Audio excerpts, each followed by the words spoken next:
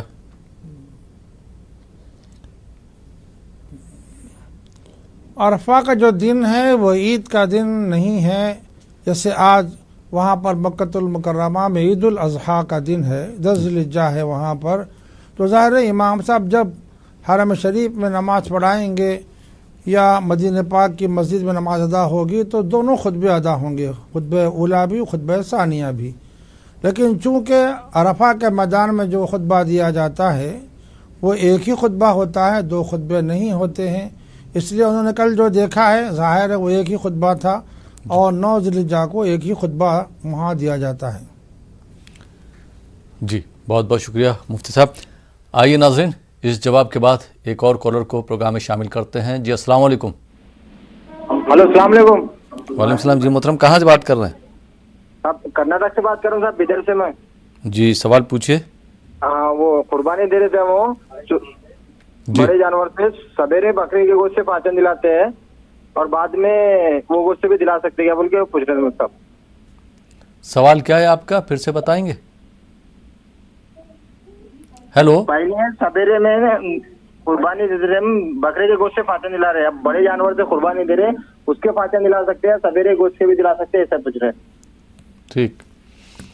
جی مفتی صاحب قربانی اور فاتح سے متعلق سوال تھا کہ جو قربانی کی ہے تو اس پہ فاتح بھی دلوا سکتے ہیں؟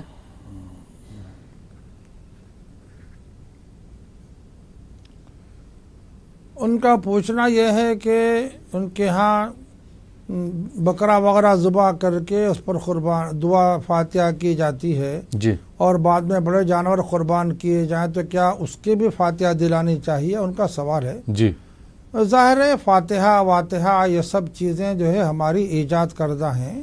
جی ہاں. قربانی کے گوشت پر فاتحہ دلانا کوئی لازم اور ضروری نہیں ہے. جی. خواہ وہ بکرے کا گوشت ہو خواہ وہ بڑے جانور کا گوشت ہو. البتہ آپ کو سمجھیے اللہ کا شکر ادا کر کے قربانی بھی دینا چاہیے جذبات تشکر کے ساتھ، اور قربانی کا گوشت گھر والوں کو بھی کھلانا چاہیے، کھانا چاہیے، اور غریبوں کے مستحقین کو بھی کھلانا چاہیے. اس سلسلے میں یاد رکھیں کہ کھانے سے پہلے عید قربانی کے گوشت پر فاتحہ دلانا کوئی لازم اور ضروری نہیں ہے. آپ دلانا چاہتے ہیں وہ آپ کی مرضی ہے، ورنہ آپ کو کھانا ہے بسم اللہ اللہ اکبر بسم اللہ والا برکت اللہ یہ کہہ کر آپ کھانے کا آغاز کریں. جب کھانا کھا چکیں تو جو دعائیں سیدنا محمد رسول اللہ صلی اللہ علیہ وسلم نے سکھائی ہیں ان دعاؤں کا ورد کریں. الحمدللہ الذی اطعمنی ورزقنی من غیر حول منی ولا قوة. الحمدللہ الذی اطعمنا وسقانا وجعلنا من المسلمین. الحمدللہ الذی اشبعنا واروانا وانعم علینا وافضل. الحمدللہ الذی اشبعت وارویت فہنینا ورزقتنا فاکثرت واتبت فزدنا. ایسی دعاؤں کے بہت سے کلمات حدیث پاک میں آئے ہیں. ظاہر ہے ہم کو یاد ہونا چاہیے سیدنا محمد رسول اللہ صلی اللہ علیہ وسلم سے نسبت کا تعلق کا تقاضا یہی ہے کہ ہم حضور پاک صلی اللہ علیہ وسلم کی ہر ادا کو اپنے دل میں محفوظ رکھیں اور اپنے اعضاء و جوارح سے موقع و محل کی مناسبت سے اس کا اظہار کریں. اور اللہ تعالیٰ کا حکم ہے یا ایھا الذین آمنوا اذکروا اللہ ذکرا کثیرا. اے ایمان والو کثرت سے ذکر کرو، کثرت سے ذکر کرو، کثرت سے اللہ کو یاد کرو. اللہ سبحانہ وتعالیٰ کو کثرت سے یاد کرنے کا بہت اچھا طریقہ یہی ہے کہ سیدنا محمد رسول اللہ صلی اللہ علیہ وسلم نے اٹھتے بیٹھتے سوتے جاگتے کھانے کے وقت کھانے کے اختتام پر کیا کیا دعائیں آپ صلی اللہ علیہ وسلم ورد فرماتے تھے وہ دعائیں ہمارے ذہن نشین ہوں اور ہم ان دعاؤں کو اللہ تعالیٰ کی بارگاہ میں پیش کر کے اس کی حمد بیان کریں، ثنا بیان کریں اور اس کا شکر ادا کریں. جی بہت بہت شکریہ مفتی صاحب. آئیے ناظرین ایک اور کالر کو پروگرام میں شامل کرتے ہیں. جی السلام علیکم. وعلیکم السلام. جی محترمہ کہاں سے بات کر رہی ہیں آپ؟